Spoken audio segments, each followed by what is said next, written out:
من جواد علیزاده هستم، سوپروایزر آموزش سلامت بیمارستان امام زمان و در بخش ICU جنرال این بیمارستان هم مشغول به کارم. آموزش سلامت پلیه بین دانش و زندگی، یعنی اینکه هر چیزی که ما تو کتابا یاد گرفتیم رو اینجا بتونیم تبدیل به مراقبت‌ها و آموزش‌های واقعی بکنیم.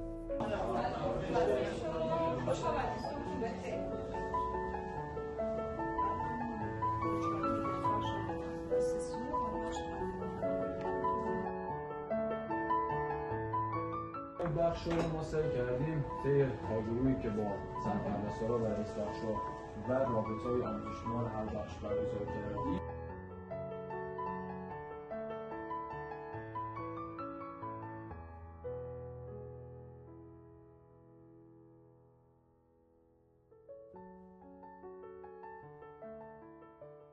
گاهی وقتا آموزش فقط توی کلاس اتفاق نمیافته.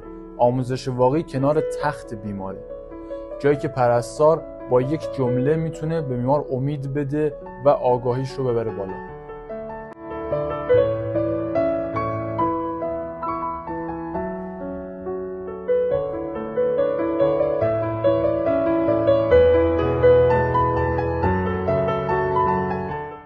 آموزش تو بیمارستان مثل تنفسه، یعنی هیچ وقت متوقف نمیشه.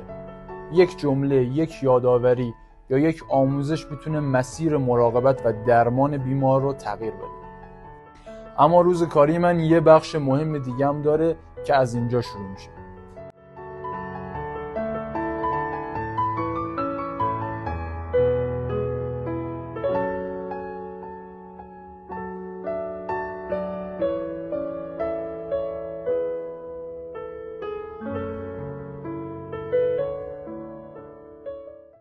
اینجا جاییه که هر صدا یک معنی داره.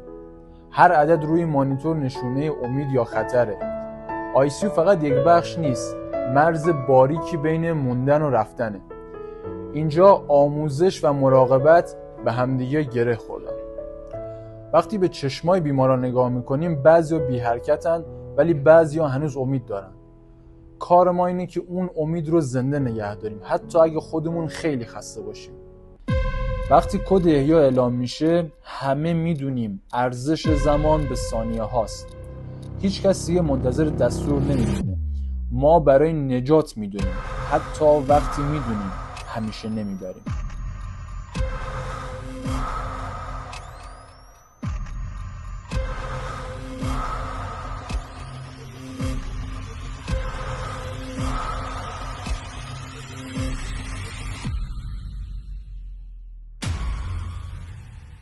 اما حس خوب زمانیه که میبینی تمام تلاشایی که داشتی به ثمر نشسته. اونجاست که تمام خستگی روزت از بین میره، چون باعث نجات یک زندگی شدی. روز من تموم شد، اما این داستان تموم نمیشه. من هر روز بین آموزش و درمان تلاش میکنم که امید رو زنده نگه دارم. برای بیمار، برای پرستار و برای خودم.